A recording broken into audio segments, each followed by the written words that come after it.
Buenas tardes, señoras y señoras. Sean bienvenidas y bienvenidos al sexto módulo del curso La investigación preliminar y preparatoria en el proceso penal, el cual se desarrolla en el marco del cuarto aniversario de la implementación del Código Procesal Penal en Lima Norte. Para comenzar el presente evento, saludamos a las distinguidas autoridades que nos acompañan el día de hoy. A la doctora Elsa Victoria Peralta Argomedo, presidenta de la Junta de Fiscales Superiores del Distrito Fiscal de Lima Norte. Al doctor Marco Antonio Carrasco Campos, presidente de la Junta de Fiscales Provinciales y coordinador académico del Distrito Fiscal de Lima Norte. A los señores fiscales superiores, fiscales provinciales, a nuestro ponente invitado, personal administrativo y distinguidas autoridades que nos acompañan el día de hoy. Acto seguido, tendremos el saludo al ponente y la presentación del módulo a cargo del doctor Marco Antonio Carrasco Campos, presidente de la Junta de Fiscales Provinciales y coordinador académico del Distrito Fiscal de Lima Norte. Doctor Carrasco, muy buenas tardes. Por favor, si fuera tan amable de encender su micrófono para dar inicio a sus palabras. Buenas tardes, señora presidenta de la Junta de Fiscales Superiores de Lima Norte, Elsa Peralta Argomedo, señores fiscales superiores, fiscales provinciales, adjuntos superiores, señores fiscales adjuntos provinciales, señor doctor José Miguel Castro Millán, señores compañeros del Ministerio Público de Lima Norte, del Ministerio Público en general y público invitado. Continuando con nuestras sesiones del curso, que por motivo del aniversario del Código Procesal Penal en Lima Norte se están llevando a cabo, tenemos el día de hoy una ponencia, una disertación muy interesante a cambio de un especialista en este tema.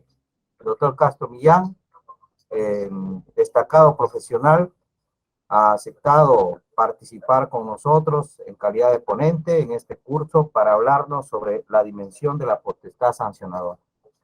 Teniendo en consideración, pues, que desde que se le encarga a un tercero la resolución de un conflicto, se tiene que cumplir ciertos parámetros. Y todo proceso, ya sea administrativo, penal, se ha constitucionalizado, de tal manera que está imbuido de reglas, de principios. Frente a ello, nuevamente agradezco el interés de todos ustedes por participar en este curso, en este evento, que sirve para legitimar nuestro conocimiento en beneficio de la ciudadanía. Nuevamente, las gracias al doctor Castro Millán por su aceptación y estamos seguros que su disertación será de mucha utilidad para todos nosotros. Muchas gracias. Como sexto módulo tenemos el tema Dimensiones de la potestad sancionadora a cargo del doctor José Miguel Castro Millán, quien es asesor legal de la Policía Nacional del Perú. Es docente de Derecho e investigador calificado con registro DINA-CONCITEC. Posee estudios de maestría en Derecho Penal, Constitucional y de Derechos Humanos, así como de doctorado en Derecho. Cuenta con más de 15 años de experiencia profesional. Doctor Castro, muy buenas tardes. Sea bienvenido a Lima Norte. Por favor, si fuera tan amable de encender su micrófono para dar inicio a su disertación. Entendemos esta dimensión de potestad sancionadora, que lo vemos canalizado a través del Estado en diferentes especialidades de derecho, ¿no? En diferentes campos. Y muchas veces en la última ratio, el derecho penal, ha sido cuestionada en el sentido de que la sociedad quiere ver, no sé, castigos, ¿no? Como casi todas las sociedades de las civilizaciones a lo largo de la historia quieren ver eso, ¿no? Sabemos que, por cultura general, esas grandes civilizaciones que existieron en Roma generaban un tumulto cuando iban a sentenciar o a justiciar a una persona. Entonces, no ha cambiado mucho esa civilización a lo que estamos ahora. Van cambiando ese sentido de quizás vestimenta, pero la forma, el núcleo, se mantiene. Esto me ha hecho reflexionar a mí en el sentido de que si el derecho se ha gestado para mejorar nuestras condiciones de vida en sociedad, ¿por qué no hemos llegado a cumplir esta, no? Sale como un cuestionamiento que empezamos nosotros a analizar esta pregunta. Algunos dicen que cuanto más caos hay en una sociedad, los más beneficiados son los abogados. Cuanto más problemas se gesta en una sociedad, los más beneficiados son los abogados. Bueno, estamos hablando porque todos somos profesionales en esta materia, ¿no? ¿Y por qué? ¿Por qué de ello? ¿Por qué creemos de que un abogado es bueno? Porque, entre comillas, alienta la impunidad, saca absuelto a un culpable, ¿no? Con alguna, torciendo el sistema que fue creado para generar justicia, lo torcemos para beneficio propio.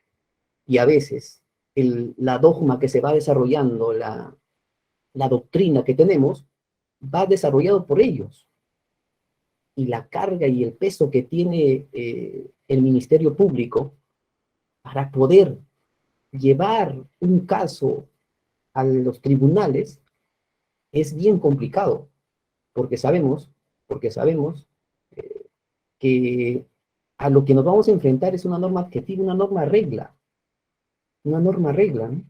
Que no solamente nos va a decir de que hay un supuesto de hecho, un nexo causal y una consecuencia jurídica, sino que el desafío que le ponen al Ministerio Público es que debe probar el hecho.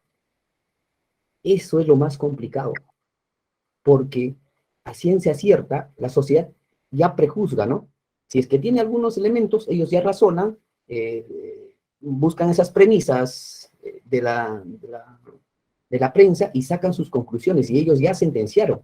Y si eso no sigue ese camino, ellos creen de que los que están actuando mal son los fiscales. Y no es así, pues, ¿no? Es complejo. La carga que le ponen al Ministerio Público para poder probar un hecho es el estándar más complicado que uno tiene. Y más aún, dado a esto, de que si sabemos que el derecho penal es la última ratio, pero en la actualidad no es la última, es la primera. Si tienes un problema, van de frente a interponer una demanda. Y la carga que se genera es complicada. La carga que genera el que todos, por ejemplo, ¿no? Si esta pandemia nos enseñó a nosotros de que no estamos preparados para atender a toda nuestra población cuando nos necesita en el aspecto de salud, ese problema de demanda que tuvo el sistema de salud desde el 2020, el 2021, que se fue visible, el Ministerio Público y la Policía Nacional ya tiene esa carga de pandemia, pero con procesos. Porque si somos 32 millones de personas y nos ponemos a hacer una planificación estratégica y partimos de la peor consecuencia, de que todos esos 32 millones inicien un proceso, de que esos 32 millones ya entre ellos inicien un proceso. En el mejor de los casos, va a ir entre ellos en dos parejas y quizás se reduce a 16 millones, pero son 16 millones de casos, de expedientes. Entonces, nuestro sistema, la cantidad de personal que tiene una institución como el Ministerio Público, puede soportar esa carga. O la policía, que constantemente está en su actividad, constata hechos ilícitos, y si conozco de medios probatorios, tengo que saber que no solo basta con lo que yo vi, sino lo que tengo que probar. Ese es el tema, ese es el problema, ese es el desafío que tiene nuestro sistema. Los operadores de justicia en una investigación preliminar y preparatoria, se tiene que buscar probar algo, un hecho, que quizás por razonamiento mío, ¿no? Por una abducción, ya sé que es culpable, pero ahora, ¿cómo lo pruebo? Y muchas veces el trago amargo se lo pasan estos operadores, el trago. ¿Por qué? Porque a pesar de que los indicios fijan y vinculan a una persona a un hecho ilícito, el sistema, con todas las garantías, genera de que ese estándar probatorio sea mayor para nosotros. Dicho esto como introducción, estimados participantes, les voy a poner en vista un video. Quiero que lo analicen, dura 11 minutos, 8 segundos. Quiero que lo analicen desde el principio a fin, porque de ello va a partir una consecuencia que se ha gestado en diferentes civilizaciones a lo largo de la historia. Entonces tenemos que prever las consecuencias.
Mucha, ¡alte!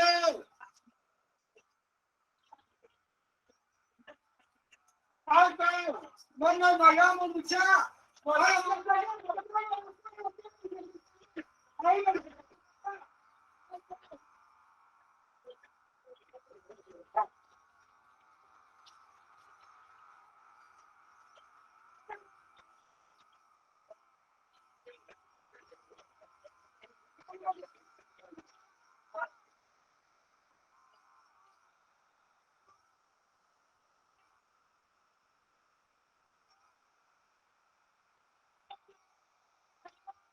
En estos momentos, estudiantes universitarios entran al Congreso de la República a seguir con los destrozos.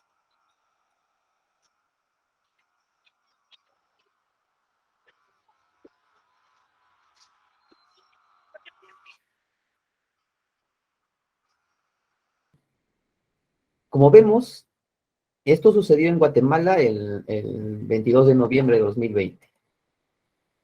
Han quemado su Congreso, un problema, un conflicto de Poder Legislativo al aprobar un presupuesto sobrevaluado, y en la moneda de Guatemala son los quetzales, y cada vez se iba devaluando sus monedas a través de las políticas que iba llevando el gobierno, ¿no? Y llegó a explotar la población. Ahora, ¿qué genera un tumulto cuando se reúnen? O sea, la psicología individual, cuando es agrupada en una en sociedad, y esta sociedad está dejándose llevar por una psicosis, esto tiende a desencadenar hechos violentos, como lo ocurrido aquí en el video. Si han escuchado, en un fragmento decían las mujeres, ¿no? Quemen al Congreso, quemen a los policías. Ese contexto se desarrolla porque la sociedad no entiende el sistema que está integrando, ¿no? Si bien es cierto, sabemos que estamos en una democracia, pero esta se va degenerando a través de su uso, ¿no? Es normal. Y eso tienen que saber los que van a entrar al gobierno, de que deben planificar una especie de mantenimiento a nuestro sistema. Y pues hay teorías, sobre todo desarrolladas en el derecho anglosajón, en common law, para poder dar equilibrio de poderes. Nuestro modelo sabemos que es un mixto, ¿no? Una mixtura del civil law con el common law, y al final tratamos de afrontar lo que nos ven. Con los recursos que se tiene, tratamos de afrontarlos. Entonces, eso podría haber sido desde el desencadenante de nuestra sociedad también. Hubiese pasado lo mismo. Y quizás personas inocentes que estaban adentro recibían la psicosis social que tenía este grupo, ¿no? Ese tumulto. Entonces, vamos a ver y reflexionar entonces. En sentido a esto, es porque nuestro sistema no está funcionando. Algo está fallando que debemos darle un mantenimiento para que pueda seguir funcionando. O si no, gestar un nuevo modelo. O nos quedamos en la filosofía de que solo existen esos modelos y no podemos pasar a otro. Mejorar un nuevo modelo y crear un nuevo sistema. No lo sé. Si nos cerramos a que todo ya está consumado y lo desarrollaron en Roma, y seguimos utilizando esos modelos aquí a lo largo de la historia, pues como ciencia nos estamos atrasando. Si sabemos que la ciencia va evolucionando, ¿y por qué nosotros no evolucionamos? Veamos a ver cuál es el nivel de confianza de estas 4 instituciones. La fuente es el INEI, con su informe técnico del 2022, el 7.3%, el 7.3% solo confía en el Congreso. El 72.7% lo desaprueba, no confía. Veamos el Poder Judicial. El 15%. El 15% lo aprueba. El 85% lo desaprueba. En el Ministerio Público, el 16.3% de los encuestados, pues, en base a la estadística descriptiva, sale con un 16.3% de aprobación. Estamos en el 2022. Esta encuesta es la más reciente que tenemos. Y la Policía Nacional está con un 24.2%. Con un análisis de por qué, ¿no? ¿Por qué la policía subió un poco en cuestión de confianza? Porque quizás supo gestar mejor el tema de la pandemia, pero no tanto, ¿no? Porque todavía está en qué nivel de desaprobación estamos. De cada 10 personas, 8 nos desaprueban.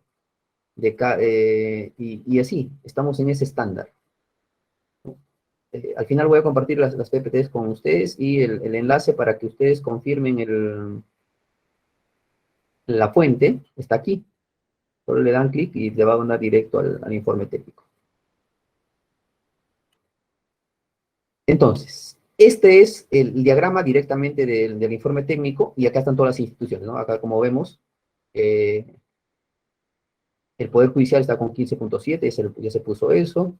El Ministerio Público con un 16.3%, las municipales distritales, el Jurado Nacional de Elecciones, y la que pues pasa el estándar del 50% es RENIEC.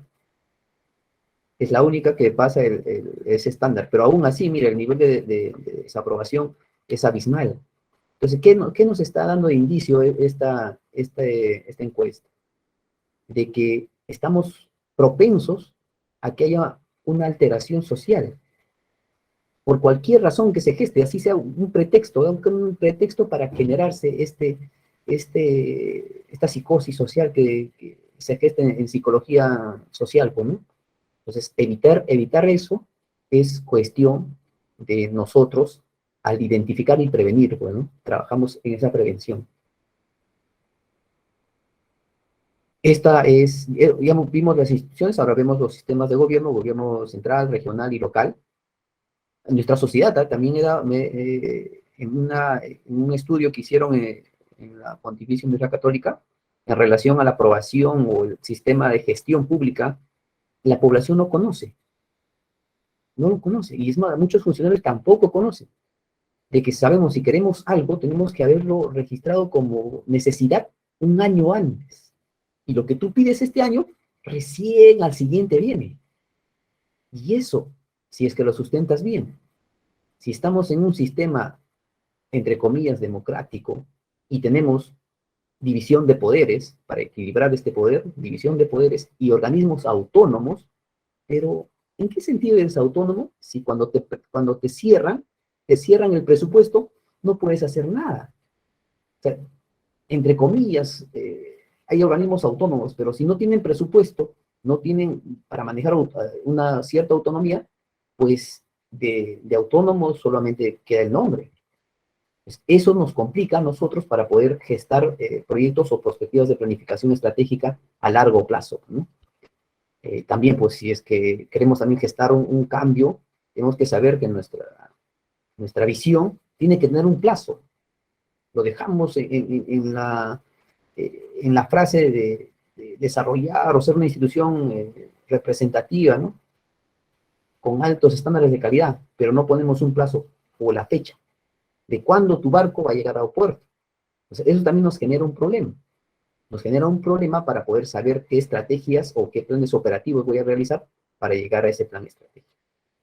Muy bien, entonces en este sistema tanto de central, regional y local, de igual manera, el nivel de desaprobación es muy alto. Entonces las instituciones del Estado están en crisis. Todas las instituciones del Estado están en crisis. Y la sociedad va a encontrar un pretexto para poder quizás desahogarse, ¿no? de la crisis que estamos enfrentando. El filósofo Polibio nos da una teoría en función a este problema que se está gestando, se llama el anaciclosis, que dice que cada sistema de gobierno tiende a degenerarse. Una monarquía se puede degenerar en una tiranía si es que el monarca pues busca solo retribuirse él personalmente y se olvida del pueblo. De ahí nace pues el término pueblo, ¿no? Y una aristocracia puede degenerar en una oligarquía. Y la democracia, la que actualmente vivimos, puede degenerar en una autocracia. Sabemos que la democracia es la decisión de la mayoría, ¿no? El grupo acepta la decisión de la mayoría. En una oclocracia sucede que esa mayoría, si bien es cierto, es mayoría, pero es una mayoría ignorante, una mayoría que no conoce el tema, ¿no? Entonces, ¿qué tipo de gobierno te va a gestar? No sé si nuestro país está en una oclocracia o todavía permanecemos en una democracia, porque los asentamientos humanos, no van a dejar mentir, lo que más abunda en esos lugares, aparte de esos animalitos domésticos, pero que viven en un hábitat salvaje porque lo dejan en la calle, aparte que abundan esos animalitos, los perritos, también hay niños, y gestan de 2 a 3 a 4 hijos, mientras que los que tienden a desarrollarse, no quiero con esto generar estereotipos, pero a los que están con una proyección de vida, pues no van más de 1 o 2 hijos, y ahí se quedan. Pero, ¿quiénes van a escoger a los gobernantes? Esos 2 votos, al final, 18 años pasan, y tú tienes 2 votos, pero esa población ya no tiene los votos, tiene 10, 15, 20. Es por ello que ellos son los que nos ponen los gobiernos. Entonces, tenemos que trabajar las instituciones en relación a la explosión demográfica. Si hoy planifico para mis 32 millones, y planifico en que esos 32 millones puede ser que inicien un proceso penal, y va a ser la carga para el Ministerio Público, pues estaría fallando, porque esa cantidad va a aumentar. No va a ser 32, va a pasar a ser, no sé, 40, 50 millones. Entonces, esa planificación tenemos que gestarla. Estar en nuestras instituciones para poder enfrentar los problemas que se nos vengan en el futuro. Es más, con el sistema de globalización, no solamente como nos hemos dado cuenta con el SARS-CoV-2, de que nos importan enfermedades. Se gestó esto en otro continente, pero llegó al país, ¿no? Llegó al país con alguien que tuvo los recursos para poder viajar, pero quien lo difuminó en toda nuestra nación fueron aquellos que tenían menos recursos, porque tenían que ganarse la vida. Y si yo sé que mi sistema económico es con el 70% de informalidad, ¿cómo puedo creer ingenuamente de que ellos van a aguantar tantos meses de cuarentena? Eso es ingenuo, ¿no? Si sé que el sistema es informal, que ellos se ganan día a día, entonces tengo que saber que planificar en esa función de ese 70%, no del 30% que tiene sueldo seguro, ¿no? Entonces, estas cositas a veces se nos olvidan, ¿no? Parece obvio, pero se nos olvida. Y esto genera problemas. ¿En dónde? En la sociedad. Que si no lo controlamos, pues sucede lo que pasó en Guatemala. Van a empezar a hacer destrozos. Lo que acabamos de ver también en las noticias, la justicia comunitaria, como dicen, ¿no? Las rondas, era un hecho. Ellos infringían esa violencia física, pero, y creyendo que ese es su poder, pero en pleno siglo XXI, que haya sociedades que se gestan con eso, con ese sistema, pues estamos mal, ¿no? La culpa puede ser de nuestro propio Estado, de que no llega ahí para poder solucionar los problemas, no lo sé. Se necesita hacer estudios, solamente especulamos, ¿no? Especulamos los problemas, hacemos una pequeña introspección y lanzamos una hipótesis. Y generalmente nos quedamos con hipótesis como si fueran verdaderas. Aquí vamos a ver a lo largo de los slides, de los PPTs, este problema, cómo vamos trabajando y desarrollando nuestra ciencia y cómo enfocamos nuestras dimensiones de trabajo. Albert Einstein nos decía, si buscas resultados distintos, no hagas siempre lo mismo. Tenemos un sistema que quizás ya pues funcionó hasta esta época, pero ¿podemos mejorarlo? La pregunta viene parte de ahí, ¿no? ¿Se puede mejorar? ¿Puedo gestar una nueva propuesta o tengo que esperar a que me propongan, no lo sé, pues, ¿no? Francia, Alemania, Estados Unidos, que me propongan un nuevo sistema y yo lo acojo? Eso sería muy ingenuo, ¿no? Creer que nuestra ciencia se limita a que otros lo hagan, no, pues. Hay sociedades que podemos ir generando proyectos, pero a través de información. Esto lo vamos a ver más adelante. Cómo trabajar con una base de datos nos puede permitir planificar y hacer buenas investigaciones, y no gestarnos como por el trabajo que se viene desarrollando en el ámbito jurídico con los métodos ya tradicionales. Muy bien. Dicho esto, la evolución epistemológica del método jurídico en la ciencia del derecho ha ido evolucionando, ¿no? Los registros tenemos desde el siglo XI, el siglo XII, donde el método era la glosa, la exégesis textual. Sabemos que en esta época la información era valiosa y se manejaba la información tan reservado que eran pocos que tenían acceso a esta información. Pocos sabían leer y la lengua materna de la ciencia en esa época era el latín. Era el latín. Hoy por hoy, ¿cuál es nuestra ciencia del conocimiento? Si sabemos que vamos a desarrollar conocimiento, es en qué idioma se está moviendo ese conocimiento. Porque si yo no tengo ese idioma, no manejo ese idioma, pues voy a perder esa información. Si solo me quedo en la lengua castellana, pues esa información va a limitarse. Tenemos que ver quiénes son los que desarrollan ciencia y trabajar en función de su idioma para poder gestar con nuevos proyectos. No solamente existió Roma, no solamente se gestó la independencia en Francia, no solamente fue esa.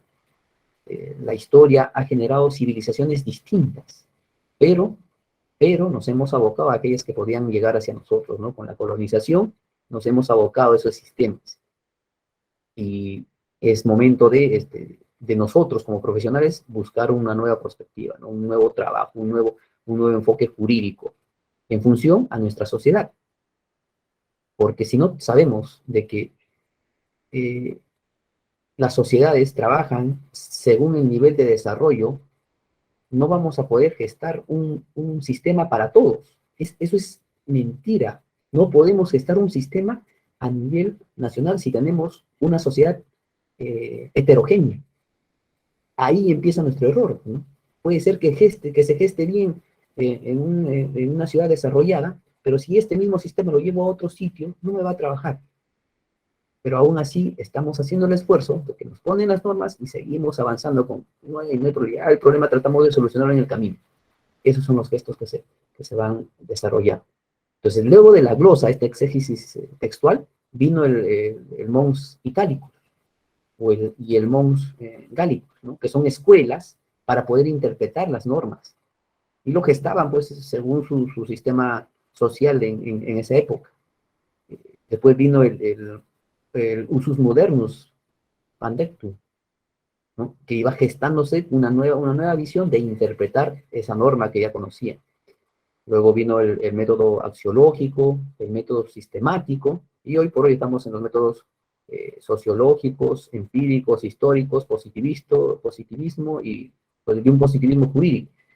Dentro de esta ciencia del derecho, pues hay otros nombres que le han dado a este método jurídico, como exegético, el dogmático, el método funcional, el método sociológico, el método antropológico, el método sincrético, el método operacional. 7 métodos que se aplican para poder investigar en derecho. 7 métodos. Exegético, dogmático, funcional, sociológico, antropológico, sincrético y operacional. En cualquiera de estos se funciona y se desarrolla conocimiento. En eso está nuestro estándar actual de investigación jurídica. Lo que nos lleva a una disyuntiva, ¿no? a una paradoja, una aporía, de que si con este método podemos evolucionar, podemos mejorar nuestro sistema o simplemente generamos hipótesis y esas hipótesis le damos como verdaderas. Partiendo de que nuestras fuentes del derecho, una de ellas es la jurisprudencia, cómo se va aplicando, la doctrina. Y en la doctrina hay una doctrina mayoritaria y una doctrina minoritaria. Pero alguna vez, no sé, quizás como yo se han preguntado, ¿quién determina cuándo es mayoritario y cuál es minoritario? ¿Quién lo habla? Yo digo, yo lo cito, yo lo parafraseo y digo, no, la doctrina mayoritaria. ¿Por qué? Lo leí en un libro. Pero eso no es ciencia. No es ciencia, porque no hay un respaldo estadístico. Has analizado todos los libros que han han escrito los jurisconsultos, los especialistas, y de ahí has sacado una estadística, ¿no? Y me dices, no, esto es la doctrina mayoritaria en base a este estudio, pero no lo tenemos. No lo tenemos. No se ha gestado investigaciones con ese enfoque. ¿Por qué? Porque nos hemos enfocado de que no somos una ciencia social que no se puede desarrollar en función a una investigación cuantitativa. Tenemos que ver y ver cómo se puede mejorar nuestra ciencia. Trabajar con metadatos es hoy por hoy el principal valor para poder generar conocimiento. O sea, voy trabajando con informaciones que yo voy gestando por mi experiencia, ojo, y ahí equiparado con la gestión del conocimiento, que es saber todo lo que un funcionario ha aprendido en sus 30 años de servicio, un fiscal, los problemas que ha pasado, y qué tipo de gestión de conocimiento hace el Ministerio Público para poder captar toda esa información. Genero quizás bitácoras, una bitácora de ese funcionario que él pueda registrar su experiencia del día de hoy, y otros investigadores, por ejemplo, porque no va a poder hacer el que está trabajando en el sistema de justicia, no va a poder hacer estas investigaciones porque la carga de labor lo va a saturar. Uno puede ser bueno con un solo caso, pero ponte 100. Y esos 100 no solamente queda, sino sigue aumentando la carga. Entonces ahí, por más bueno que sea, por más erudito en las ciencias jurídicas, pues va a haber mellado su profesionalismo. Y hasta a veces nos ponen en cuestionamiento que se pueda cumplir o no con esas metas. Y que no se puede trabajar con una carga mayor si es que solo soy uno y solo aplico mi método arcaico de cómo yo llevo mi proceso, ¿no? Y he generado automatismos en cada proceso. O sea, conozco exactamente cómo viene mi proceso. El proceso penal tiene 4 etapas. El método de investigación en nivel fiscal tiene 17, 19 etapas, ¿no? El policial tiene 12. Algunos quieren decir 13. Entonces, he trabajado en función de esas etapas. He generado conocimiento, he podido automatizar algunas etapas. Automatizar, no digo ingresar, como algunos quieran decir, es inteligencia artificial a nuestro trabajo. No, automatizar. Sabemos que las ciencias robustas del conocimiento humano se han desarrollado al proponer nuevas formas de solución a los problemas que tenían. La revolución industrial generó nuevas potencias en el mundo. ¿Por qué? Automatizaron sus procesos. Automatizaron. ¿Podemos automatizar nosotros nuestro proceso? O sea, saber cuáles son los caminos, y hay unas partes que yo puedo automatizar, lo tengo que hacer para poder ayudarle a este operador de la justicia, ¿no? Porque si no, él hacer no solamente actos jurídicos, ¿no? Sino también hay actos materiales. El foliar, el escanear, ahora que estamos con el expediente electrónico, pues te tiene que escanear, y hay un trabajo material que se tiene que hacer ahí, ¿no? Y luego tiene que generar el índice, pues también hay otro trabajo, ¿eh? Entonces, hay actos materiales que a veces no lo contemplamos en nuestros procesos. Pues, si vemos eso y podemos automatizar, vamos a tratar de mejorar nuestro sistema, solamente en lo que ya tenemos. Otro enfoque es trabajar en mejorar y dar una nueva propuesta de métodos de investigación en nuestro ambiente jurídico. A lo largo de la historia hubo juristas que dieron aporte en el sentido de nuestro desarrollo dogmático, como el caso que pueden ver ahí en pantalla. El aporte de estos juristas desde el siglo XIII hasta el siglo XVI, pues fueron denominados como comentaristas, quienes reemplazaron a los glosadores. Como vimos la evolución de la interpretación jurídica, empezaron con glosadores, ¿no? Y se transformaron en corpus iuris o derecho romano, o en el derecho común de los métodos itálicos, ¿no? Estos métodos han ido gestándose, y en réplica, como ellos han aprovechado el estatus de ubicación que tenían, han replicado sus modelos a nivel mundial, ¿no? Nosotros hemos recibido la influencia española por la colonización, pero también había una civilización que se ha desarrollado en nuestro continente. Y hemos hecho un estudio de su sistema jurídico. Hay pocos, he tratado de investigar, pero hay poco, ¿no? Hay poco, tenemos que generar la base de datos, pero hay un problema. Hay un grave problema cuando uno quiere hacer este estudio, que esos 300 años de ocupación han eliminado información valiosa. No puedo estar a cómo esa civilización ha enfrentado sus problemas. Pero eso no nos puede detener, ¿no? Tenemos que entender que cada grupo de personas han desarrollado soluciones a problemas similares, diferentes soluciones a un problema. Exacto. Prueba de ello están las culturas orientales, que, por ejemplo, manejan un vehículo, nosotros manejamos un vehículo con el timón a la izquierda, y ellos manejan con el timón a la derecha. Solucionan problemas matemáticos de otro enfoque. Ellos no escriben de derecha a izquierda, escriben de arriba hacia abajo en forma vertical, y lo leen así. Ellos no tienen los gráficos que nosotros tenemos, tienen otro tipo de gráficos. Y han dado solución a su problema de un enfoque distinto. Si nosotros podemos pensar diferente, ¿no? O sea, romper el esquema que nos ha parametrado y tratar de mejorar nuestra ciencia, sí, yo creo que sí lo vamos a lograr. Muy bien. Dentro de estas dimensiones, pues sí fueron gestando teorías como ustedes ya lo conocen. La teoría general de sistemas, pues estructura a los estados, estructura a las sociedades. Esta teoría general de sistemas, por eso que sabemos que la división es por sistemas, porque los seres vivos se organizan por sistemas, y estos sistemas van a tener órganos, y cada órgano va a tener células, y ahí viene tu órgano de decalaje de tu estructura de tu institución, pues, ¿no?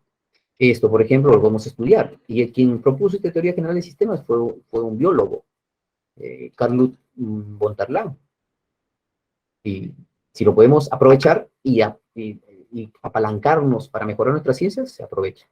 También hay la teoría de los derechos fundamentales de Robert Alexis, como ya lo conocen, y eso es muy usado en nuestro sistema jurídico. Nos dan modelos puros de principios o modelos puros de reglas, o también modelos de reglas y principios. Lo ha determinado en reglas y principios. No habrá un tercero, no sé, o solamente nos quedamos con ese modo de desarrollo de responsabilidades penales. Analizando este hecho, y también pregunté, ¿no?, de cómo pueden otros sistemas jurídicos de legislar, por ejemplo, el ejemplo más típico del derecho, ¿no?, el homicidio. ¿Cómo lo califican? Nosotros, quien mata a otro será responsable de otros. Pero ellos lo gestan igual. En Estados Unidos, por ejemplo, en el estado de Nueva York, no gesta de la misma manera que nosotros. Creo que tiene como 15 párrafos el artículo donde cita los homicidios. Y bueno, sería un interesante estudio para poder ir explotando ese tema, ¿no?, de cómo poder desarrollarnos. Nos quedamos en estos dos modelos, ¿no?, modelos puros de reglas, modelos de principios, o los modelos de reglas y principios.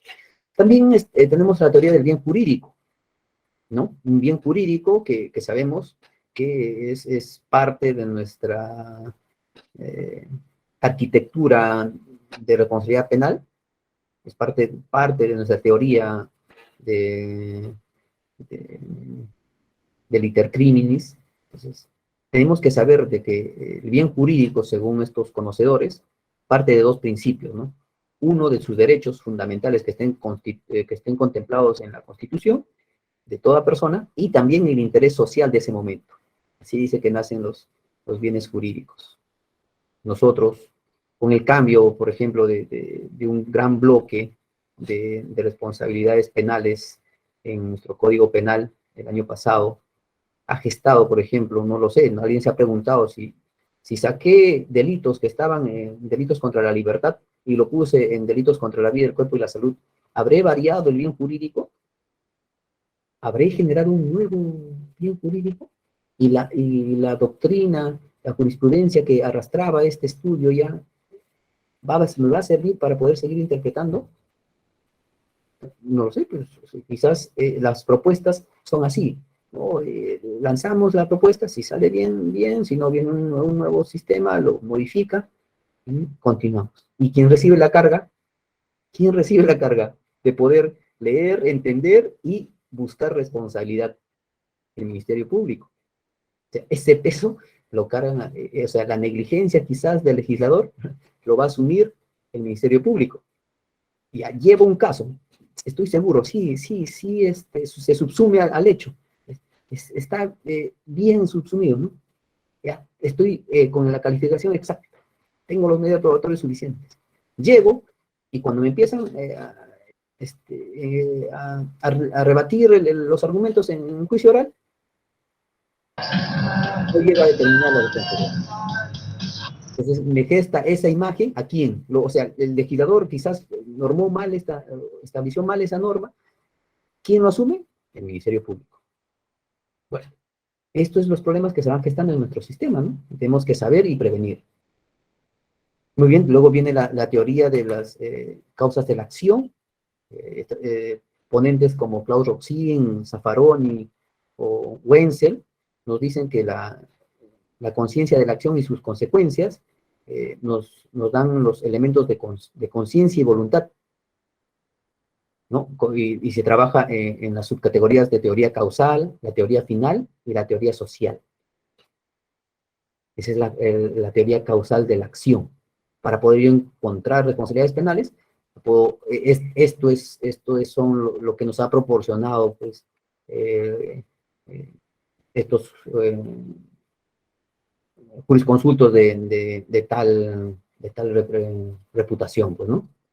Ahora, ¿qué ha hecho? Me ha permitido solucionar los problemas sociales en un caso concreto. Bueno, algunos dirán, ¿no? Pues mejor es tener a un culpable en la calle que a un inocente preso. Partimos de esa premisa. Si partimos de esa premisa, va a haber más cantidad de culpables en la calle que inocentes en prisión. Pero no quiero decir con esto de que nuestro sistema esté mal, simplemente quiero decir de que tenemos que mejorar, darle un mantenimiento. Saber cuáles son los problemas que están viniendo y tengo que darle un mantenimiento. Ese es el sentido. Viene también la teoría cognitiva. Esta teoría cognitiva de Jean Piaget y Gam Robert, ¿qué tiene que ver? ¿Qué tiene que ver con las ciencias jurídicas? Alguien dirá, no, eso es pedagogía. Pero entendemos que somos seres humanos y trabajamos no solamente independientemente de nuestra ciencia, sino que somos interdisciplinarios. Vivimos en sociedad y todo nos influye, todo nos afecta. Y si no entendemos que nuestras investigaciones tienen que ser interdisciplinarias, no vamos a poder mejorar. Tenemos que trabajar con todas las ciencias. ¿Por qué? El conocimiento humano así se desarrolla. Quizás haya no un físico como Albert Einstein, sino quizás haya un jurista con ese nivel que puede enlazar esos conocimientos y a través de conocimiento científico desarrolla un nuevo conocimiento en pos de las ciencias jurídicas. Tenemos que trabajar en ese sentido. Ahora, la teoría cognitiva nos va a dar niveles de aprendizaje. ¿Y para qué yo necesito los niveles de aprendizaje? ¿Para qué yo necesito cómo aprenden las personas? Para poder enseñar. Porque las normas, reglas tienen que ser enseñadas. O si no, ¿cómo van a ser cumplidas? O seguimos partiendo de la premisa de que tu desconocimiento no exime tu responsabilidad. Seguimos con esa premisa. No es así. Como sociedad, como sistema, tenemos que proporcionar ese conocimiento también. Y yo no digo, ¿no? Me pongo a reflexionar y lanzo una idea abierta, de que quizás haya necesidad de que entre esto a la currícula básica, ¿no? Y que también, pues, los fiscales estén preparados pedagógicamente para poder enseñar la materia, o si no, sigamos presentando información, lectura, y así, ¿no? No damos el quiebre del sistema de educación en nuestra ciencia. Y que poder enseñar a los niños, ¿no?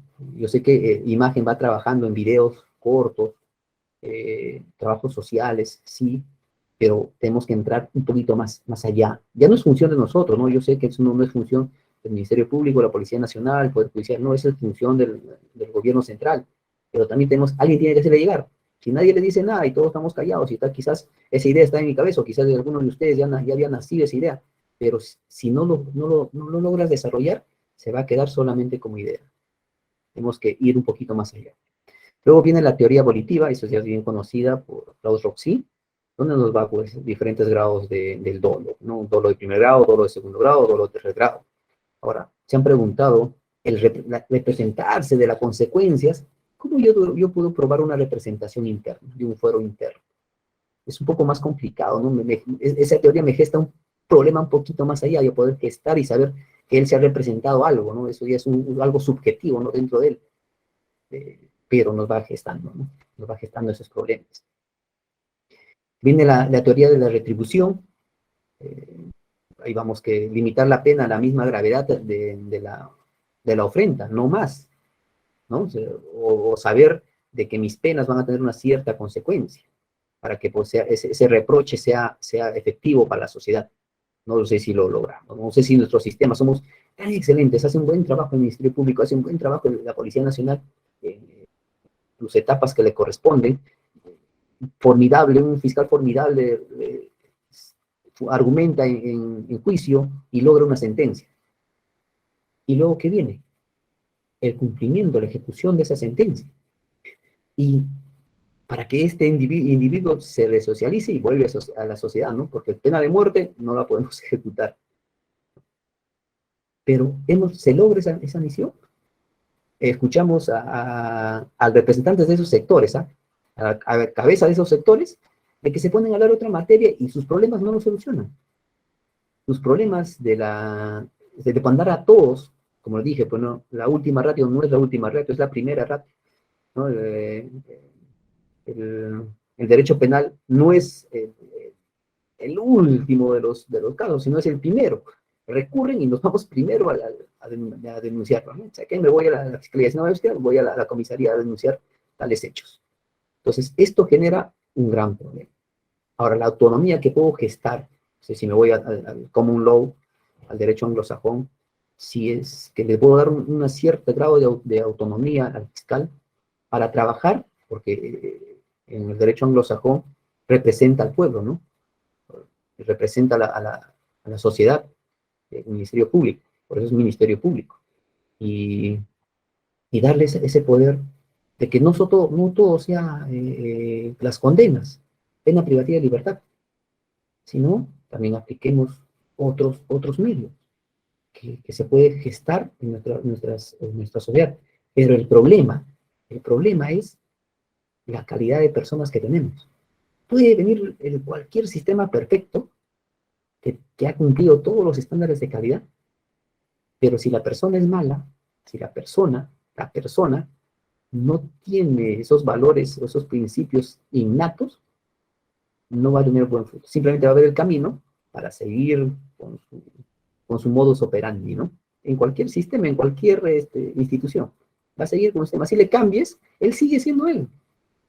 ¿No? Él sigue siendo él y en cualquier lugar, con cualquier sistema, va a hacer lo mismo. Va a buscar torcer el sistema a su favor. Eso como sociedad no nos sirve. Si queremos pasar de sociedad, de un país en desarrollo, para ser desarrollados tiene que cambiar la cultura social. ¿Cómo cambiamos la cultura social? Con diferentes aspectos y todos tenemos que poner el hombro. Todos, no solamente el gobierno central, el gobierno nacional, el gobierno regional, el gobierno local, los organismos autónomos, todos. Porque todos somos parte de la sociedad. Ahora, de ahí viene también la teoría de la expiación. O sea, se sentirá culpable aquel delincuente que ya ha purgado condena, ya no tiene miedo a que lo mande. Es por eso que los que conocen de esto, hay delincuentes ranqueados, con un cinismo que no tiene límite. ¿Por qué? Porque nuestra pena no genera esta expiación. O quizás el sistema, lo ubico en un centro penitenciario, y este centro penitenciario está rebosando de personas. Y los que están a cargo de controlarlos, no los controla, sino simplemente forman un delegado, no forman sus delegados. ¿Qué quiere decir? Ellos son amos y señores y van a la calle. Entonces, ¿me conviene a mí estar en la calle o estar en prisión si yo soy amo y señor en la prisión? Y desde ahí empieza a articularse todo. ¿Por qué? Porque no podemos soportar nuestro propio sistema y no sabemos qué es lo que debemos hacer. Esos trabajos tenemos que ir mellando, ¿no? O dando ideas para solucionarlos. Los problemas están en bandeja. Entonces estudiamos y damos una propuesta científica de solución. Luego viene la teoría de la prevención especial, la prevención general, la unificadora de retribución, con nuestro ya conocido, pues, Claude Roxin, y, bueno, la teoría de la culpabilidad. Entonces, ¿cómo se gestaron estas teorías jurídicas? ¿Cómo creen que estos juristas han propuesto estas teorías? Analicemos, ¿no? ¿Habrán hecho un estudio científico o simplemente así una introspección, un estudio de un pensamiento abstracto y doy la propuesta? Entonces, no sé, ¿no? Entonces, tenemos que hacer un estudio para poder dar una respuesta con base, ¿no? Una respuesta robusta, no información espuria que existe en nuestra sociedad. Luego, ¿cuál es el respaldo científico que tienen esos trabajos? Luego, ¿quién determina si se llama, ya lo tocamos, doctrina mayoritaria? Muy bien. Un ejemplo, cómo se fue desarrollando, por ejemplo, la ciencia en el tratamiento de una terapia trombótica. Miren, 1960. Ahí está la información, 23 casos, y van analizando si es que hubo efectos o no. Eso es manejando información de datos, ¿no? Registramos. Y luego, miren, cómo va de 23 casos a 65, ¿no? Recuperados con la terapia trombótica en el 65. Y luego sigue los estudios, en el 70, en el 75, en el 80, 85. En el 70 y en el 80 ya tenían ya la respuesta de que era efectiva por el estándar de confiabilidad que tiene el trabajo, ¿no? Es menor a 0,1. Entonces, es altamente confiable, dice, el trabajo. Y así fueron probando, ¿no?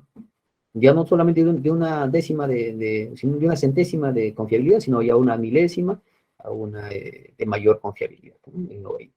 Entonces, pero nosotros en la ciencia jurídica hemos hecho algún tipo de trabajo, manejar base de datos a través de la historia, hemos gestado, sabemos que esto no lo va a poder hacer quien va a estar laborando, ¿no? Porque tendría que ser una demanda de sacrificar su tiempo para poder gestar. ¿Lo pueden hacer? Sí, pero sería bueno de que se gesten, pues, bitácoras de los que están en labores, como se hace al estudiar los efectos de salir al espacio con los astronautas, se gestan bitácoras de trabajo, ¿no? Entonces, si yo gesto una bitácora de trabajo por cada funcionario y es esta, y haces también trabajar con bitácora, ya es una autoterapia, porque los tragos amargos en el trabajo se lo comen solamente ustedes. Solamente ustedes saben cuántos tragos amargos, y esos tragos amargos quizás a veces pues, se mantienen activos y me enferman. Empiezo con los malestares estomacales, acidez estomacal, insomnio, falta de apetito, alopecia, en fin, todos los efectos que genera el estrés, ¿no? ¿Por qué? Porque nadie hace ese tipo de estudios con nosotros. Nadie se preocupa de con la carga que puedo gestar y los problemas que enfrento, cómo yo lo voy a manejar. Ahí estamos viendo una dimensión que no se ha trabajado en función de nuestras ciencias jurídicas. Y así, ahí están los datos estadísticos que ha generado este trabajo. Miren, de cuántos años, son más de 30 años de estudio. Nosotros podemos dar información de ese calibre, información de 30 años de trabajo, ver gestándose diferentes enfoques y manejando una gestión del conocimiento con esas personas que han enfrentado problemas, porque esa es quizás la manera de aprender, no solamente con los libros, sino con los problemas que enfrentas el día a día. Eso lo estamos perdiendo. Hay una fuga de valor. Muy bien, entonces, las dimensiones teóricas que tenemos del de la potestad sancionadora son 4.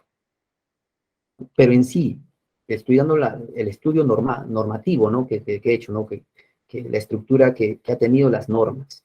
Pero en sí, las dimensiones para poder atacar este problema no solamente se quedan en estas 4, pueden aumentar. Y tengo que trabajar en cada una de esas dimensiones, generar conocimiento en cada una de esas dimensiones para poder yo dar propuestas de mejora. Por ahora solo están en teoría, ¿no? Si ustedes lo mejoran, excelente, estamos avanzando. Estos trabajos van a ser, espero, estoy con esas ansias de que salgan publicados en Scopus. Sería ideal. Para mí es una meta que estoy buscando y sigo persiguiendo. Informaciones de ese calibre podemos encontrarlos, pero en nuestra lengua está pocamente trabajada, ¿no? Todas son en inglés, y bueno, también saber alemán, francés, para poder captar el conocimiento y el desarrollo que tiene. Y si queremos ir a otro sistema, a otra civilización que desarrolló sus propias normas, pues tendremos que también aprender chino, mandarín, coreano, japonés, para poder yo dar nuevas propuestas, ¿no? Y son 4, ¿no? La lex principia, la lex sustantiva, la lex adjetiva y la lex ejecutiva. Esto es normativamente, estas 4 dimensiones trabaja cualquier norma que quiera desarrollar el jus puniendi, la potestad sancionadora, ya sea en nivel penal, en nivel administrativo. En nivel administrativo ya se ha gestado 2, ¿no? Dice que existen 2, una que es el derecho disciplinario y el otro es el sancionador. El disciplinario de cada institución y el sancionador lo va a hacer ahora la Contraloría, ¿no? Entonces, ayer tengo que analizar estos temas, si estamos cumpliendo con todos estos estándares necesarios para poder yo calificar si estoy o no en el nivel adecuado de uso jurídico del jus puniendi, ¿no? Lo vamos a ver. Ahora, puedo también analizar este jus puniendi, la potestad sancionadora que tienen estos grupos comunitarios, los ronderos. ¿Cumplen estos principios? O sea, yo sé que cada sociedad, cada comunidad se rige porque constitucionalmente ya le han dado esa facultad, pero tienen que saber, si voy a ejecutar ese poder, no puedo abusar. Entonces, hemos visto, están corriendo en las redes sociales algo que quizás en teoría sabíamos, ¿no? De lo que hacían los grupos ronderos, pero ahora verlo es impactante, ¿no? En pleno siglo XXI es impactante, ¿no? Afecta. Entonces, es informar, ¿no? Que para poder desarrollar el jus puniendi tengo que saber que tengo principios. Ahora, esta lex sustantiva, por ejemplo, la lex principia va a generarse en 2 funciones, en principios jurídicos generales y aspectos jurídicos generales. ¿Qué quiero decir con esto? De que si voy a desarrollar potestad sancionadora, tengo que darle principios. No me puedo ir de frente a establecer responsabilidades, como algunas normas lo tienen, como sus normas, ustedes lo tienen, y tengo que darle decalaje también a esas responsabilidades. Ya estamos en la lex sustantiva, tengo que darle decalaje, ¿no? ¿Por qué? Porque no lo puedo dejar así. No puedo decir que una responsabilidad, una conducta de responsabilidad, digamos, disciplinaria, pueda constituirse en leve, grave o muy grave. Tengo que decir que esto constituye leve, esto constituye grave, esto constituye muy grave, para poder darte a ti la oportunidad de modificar tu conducta. Pero no, pues no. Quien inicia el proceso dice, no, ¿sabe qué? Las conductas que se ajustan es para muy grave. Entonces, eso, por ejemplo, está viciando una dimensión de garantía de jus puniendi. Ahora, el bien jurídico. ¿Cuántos han desarrollado bienes jurídicos en derecho disciplinario? En la policía sí he visto que hay bienes jurídicos, en las Fuerzas Armadas también, pero en otros organismos no se generan bienes jurídicos. O sea, no digo que este bien jurídico ha decalado en todos estos tipos disciplinarios. No hay. Y así lo gesta. Pero aún así siguen. Ahora, si es el derecho disciplinario, ¿puede solamente quedarse en la esfera laboral o también puede pasar a tu esfera personal? Es como volver al siglo, a la década de los 60 en Estados Unidos, donde trataban de modificar su conducta de los trabajadores y dijeron que no podían pasar hasta ese límite. Pero nosotros sí. Y así. Ahora, también dentro de esta lex sustantiva existe, conocemos que hay un verbo rector, y tenemos que saber que el verbo rector se afecta por la polisemia. Nuestro lenguaje es rico, nuestro idioma castellano es rico. Si yo digo una cosa, puede ser entendida de 10 maneras. Entonces, la polisemia va a afectar a tu verbo rector. Tú vas a decir, para ti es una cosa, pero para el otro va a ser otra cosa. Y vamos a desarrollar en nuestros 14 métodos de interpretación. O sea, voy a desarrollar todo este camino en esos 14 métodos de interpretación. Y si quiero torcer el sistema, quiero torcer este sistema a mi favor, como los falsos buenos abogados dicen que sacan a los que son culpables, es el bueno, lo que hago es usar este método. Si me sirve, ¿no? Si no, me voy al otro lado. O si no, obvio, bueno, ¿cuántas veces hemos escuchado decir solamente un fragmento de la norma, pero no todo el análisis? No, ¿por qué? Porque no le conviene, ¿no? Y seguimos aceptando eso. Seguimos aceptando eso. ¿Eso es ético? No lo sé, pues no. ¿Es ético para nuestra profesión? La verdad, tendríamos que reflexionar en función a eso, ¿no? Luego viene el contexto condición, ¿no? ¿Por qué voy a poner esta norma y en qué circunstancias lo voy a aplicar? O sea, tengo que ver primero, estudiar el verbo rector y todo su desarrollo eh, sintáctico para poder yo dar y proponer y saber cómo se puede desviar la interpretación de lo que voy a poner. Eso es trabajar con la ciencia en el desarrollo normativo. Luego viene la sanción y la pena, ¿no? ¿Qué tipo de sanción se va a poner y por qué? Para poder justificar y modificar una conducta. ¿Se va a modificar la conducta o simplemente voy a... Y lo de malo, por ejemplo, no solamente en el derecho penal, se tuerce el sistema también en el derecho disciplinario, que algunos usan para ventajas eh, profesionales. Claro, te inicia un proceso disciplinario, y te bloqueo para que tú puedas ascender. Entonces, están utilizando mal el medio de poder que da el Estado. Eso es en el aspecto sustantivo, ¿no? En el lex adjetiva vamos a ver también que necesitamos tener principios para iniciar los procesos. Tengo que tener principios, porque si no le pongo bases de principios de interpretación, pues los caminos van a ser solamente para conveniencia personal y no institucional, que eso es el fin de las normas, ¿no? Y ahora, en el derecho penal sabemos que sí tenemos principios, ¿no? El Código Procesal Penal contiene algunos principios, pero son sustanciales para poder yo desarrollarme en todo este campo. Por ejemplo, yo investigar afecta a alguien, el mantener una investigación afecta, ¿no? Para el abogado defensor dice que sí le afecta, todo le afecta, ¿no? Todo le afecta. Entonces no puedo hacer nada. Y ahí hay problemas ya de cultura social, ¿no? Cultura social. Simplemente es trabajar en función de la sociedad que tengo. Hay sociedades que van a estar entendidas en la materia y pueden avanzar en esto, pero hay otro grupo social que no puedes mantener ese mismo método. Tienes que aplicar otro. Para ello tenemos que desarrollar cada dimensión en función de la sociedad donde voy a aplicar. Un pequeño estudio me puede dar un respaldo para poder yo dar una perspectiva de trabajo. Luego vienen aspectos generales, actividades procedimentales, o sea, qué actividad van a hacer cada sujeto del proceso o sujeto del procedimiento, si se declara en administrativo. Es más allá, es un poquito de trabajo en función de las funciones y el proceso que se va a seguir. Luego vienen los procedimientos, la impugnación. ¿Cómo voy a regular la impugnación? Y que no, eso es dentro de la dimensión adjetiva.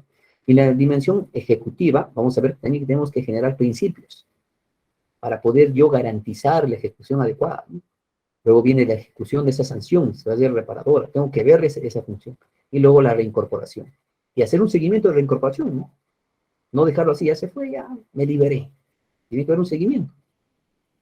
Pero estamos en esa capacidad, es teoría nada más, ¿no? Es hipotético, ¿no? Hasta que no trabajemos con información robusta y votemos la información espuria que existe en nuestra ciencia, no vamos a poder avanzar. Muy bien. Las etapas ya lo conocen, ustedes son ya expertos en este sentido. Trabajamos en 4 etapas, bueno, en 3 etapas, ¿no? La primera etapa se divide en 2, donde hay un trabajo más ahondado del personal policial y otro es exclusivo, ¿no? Del aparato fiscal del Ministerio Público. Ahora, hay que saber que nosotros manejamos monopolios. El monopolio, por ejemplo, de función policial, solo una institución lo aplica, no tenemos competencia. El monopolio del Ministerio Público, no hay otro Ministerio Público que le haga competencia. Entonces somos monopolio, un monopolio que se puede gestar y mejorar o simplemente actuar como actúa. Y los que ocupan cargos altos simplemente creen que ya son dueños de todo lo que llevan. Ese problema tenemos que también reestructurar a través de la investigación. Los plazos procesales, ya lo conocemos, esos plazos me permiten trabajar o me regulo por una teoría del alto plazo. ¿Es permitido? ¿O simplemente estoy tratando de tapar una carga y un tema de gestión que no me están cubriendo? No tengo el suficiente personal para trabajar con 1000 expedientes. Humanamente no voy a trabajar 10 años, las 24 horas, los 7 días de la semana, y no voy a acabar. Bueno, ese trabajo, por ejemplo, ¿qué estoy gestando yo como investigador para poder mejorar? Pues esos trabajos necesitamos.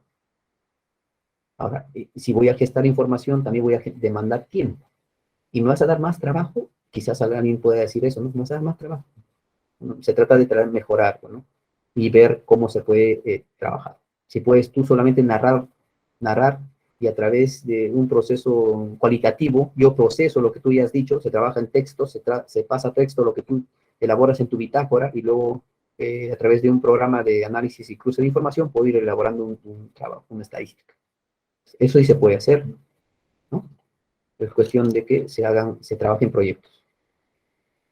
Bueno, vemos a prisión preventiva, todo eso creo que ya lo manejo, no es necesario redundar en ese tema, pero de todas maneras les voy a pasar las diapositivas, están todos los pasos regulados ahí, y si se pueden mejorar, están los artículos con los cuales se están citándose los procesos, y se puede trabajar, ¿no? A nivel normativo. Con una ficha de análisis textual, te puedo decir si te sirve o no te sirve este proceso con esa cantidad de tiempo, o cuáles son las actividades que tengo que realizar efectivamente, ¿no? Y puedo mejorar. Y dentro de la investigación preparatoria y preliminar, pues vamos a encontrar una teoría, la teoría de la causalidad, que generalmente tengo que utilizar para poder yo probar algo, ¿no?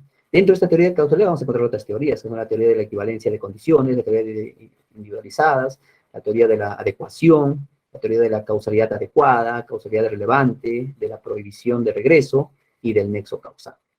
¿Por qué?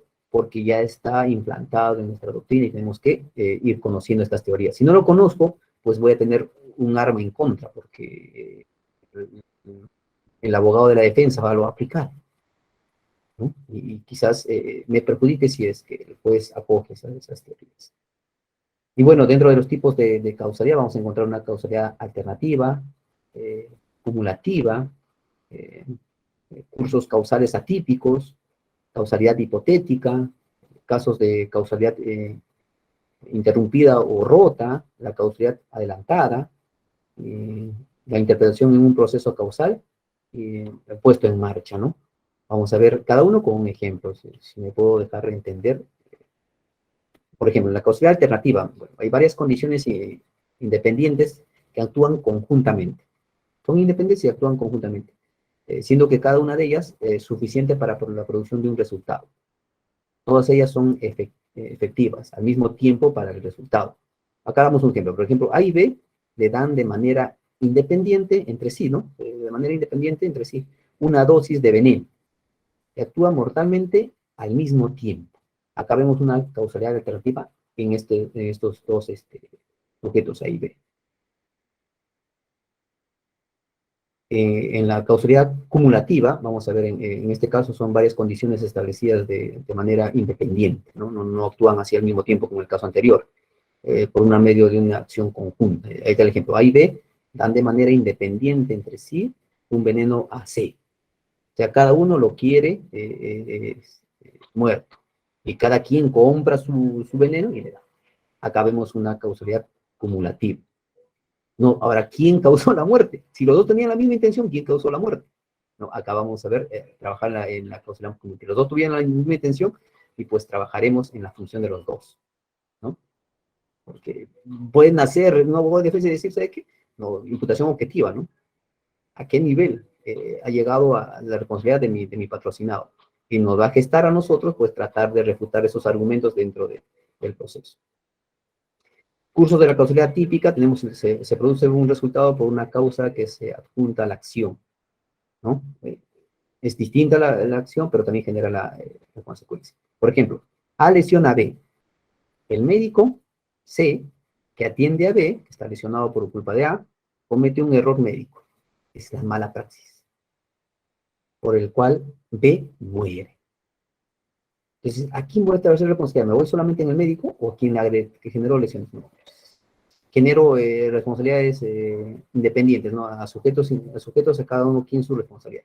Pero sé que son causales atípicos, ¿no? Quien agredió primero fue el otro y el otro ejerció una profesión. Puedes salir, tengo que ir un poquito más allá a tratar de estudiar mi caso, ¿no? En la causalidad hipotética hay otra causa que podría haber causado, nos dice, al mismo tiempo el resultado. Es hipotéticamente, por ejemplo. A le da a B una dosis mortal de veneno. Pero B habría muerto aún así, sin la dosis de veneno, en el mismo punto temporal. ¿Por qué? Porque tenía una enfermedad terminal. Lo que no sabía A, ¿no? Pues ahí vemos una causalidad hipotética. Y se trabaja pues en función a eso, ¿no? Son propuestas que uno va a ir gestando a través de tus casos concretos. En los casos de la causalidad interrumpida o rota, en estos casos existe un acontecimiento interviniente, ¿no? Independiente y excluyente de la existencia de una causa anterior. De tal modo de que esta ya no es operativa. Ejemplo, A envenena la comida de B. Antes que el veneno haga efecto, C mata de un balazo a B. Ahí vemos una causalidad interrumpida o rota, ¿no? Igual, ya se iba a comer la comida, pero antes de que come esa comida, vino C y le dio un disparo. Una causalidad interrumpida. En la intervención de un proceso causal ya puesto en marcha, en este caso un riesgo ya existente, acá vamos a analizar, por ejemplo, ante la inminencia de un choque de tren entre el carril en el que se encontraba, le producían lesionados, lo desvía hacia otro carril, como lo que sucede quizás no solamente el tema de ferrocarriles, sino en los autos, en el cual igualmente choca y el choque produce lesiones. Pues ahí también igual, o sea, traté de evitar, pero igual las consecuencias se ejecutan. Ahí vemos una intervención de un proceso causal ya puesto en marcha. En la causalidad adelantada, vamos a operar en los casos donde dos o más conductas son dirigidas al mismo fin, pero una de ellas se adelanta a las otras y produce primero el resultado. Es una causalidad adelantada. Muy bien. En la causalidad, pues acá podemos dar un ejemplo. Bueno, los problemas de la causalidad adelantada se van a resolver en forma sencilla, en una lógica natural. Una sola de la conducta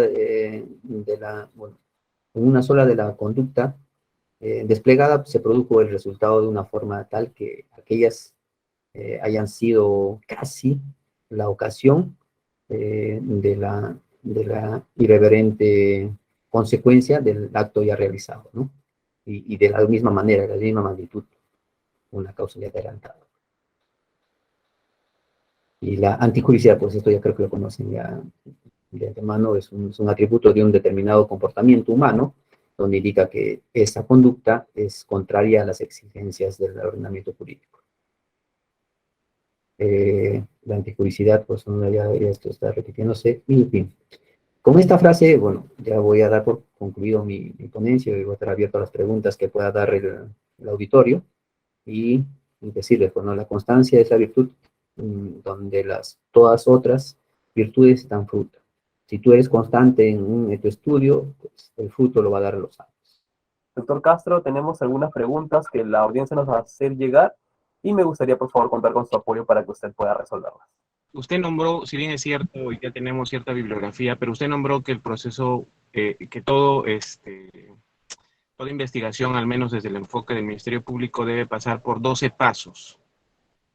¿Nos podría dar más alcances? Porque científicamente, ¿cuáles serían esos 12 pasos? ¿Y de qué manera incluir alguno de los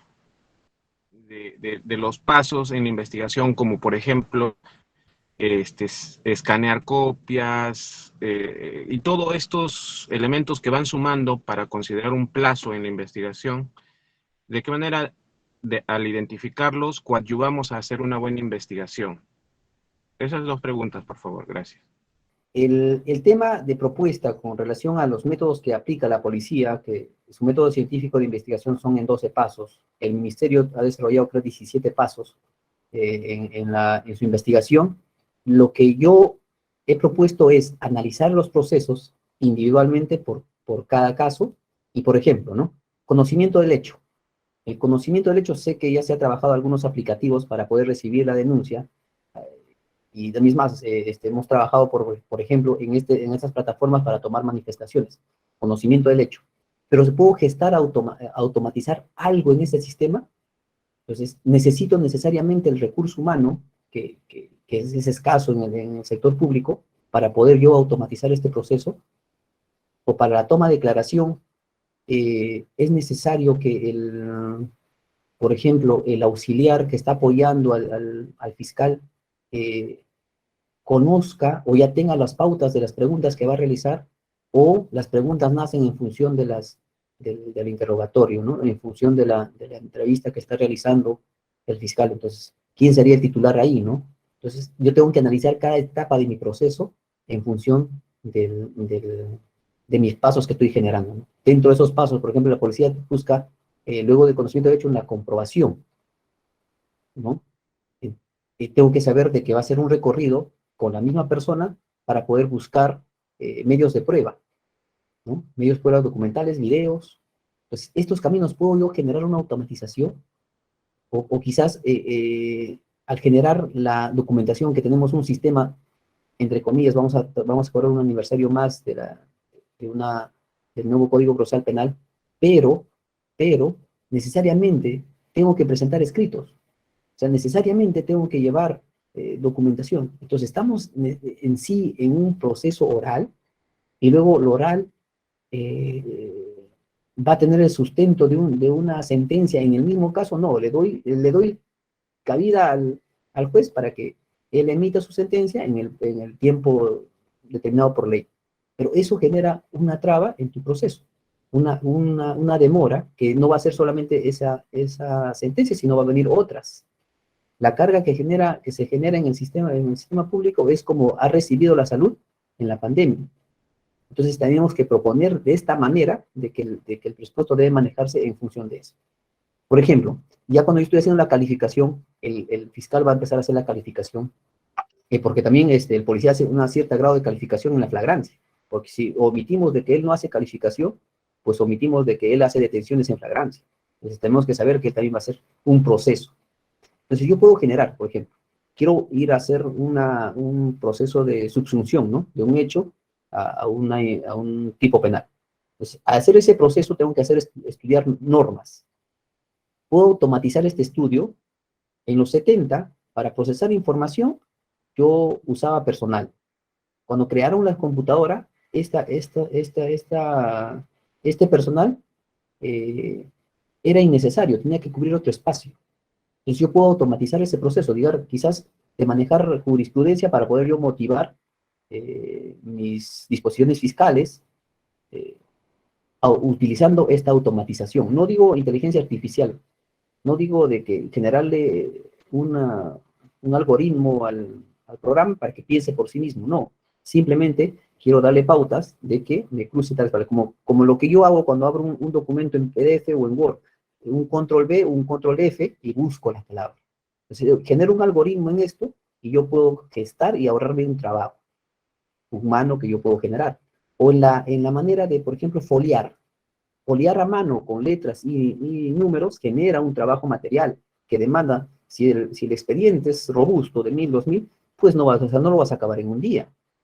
Hacer esa actividad no lo vas a hacer, pero sí lo puedo automatizar. Si tengo el equipo necesario, lo puedo poner, y a través de la computadora genera y va sacando toda la cantidad de copias, y encima lo cuenta, ¿no? Entonces, eso genera una automatización de mi proceso.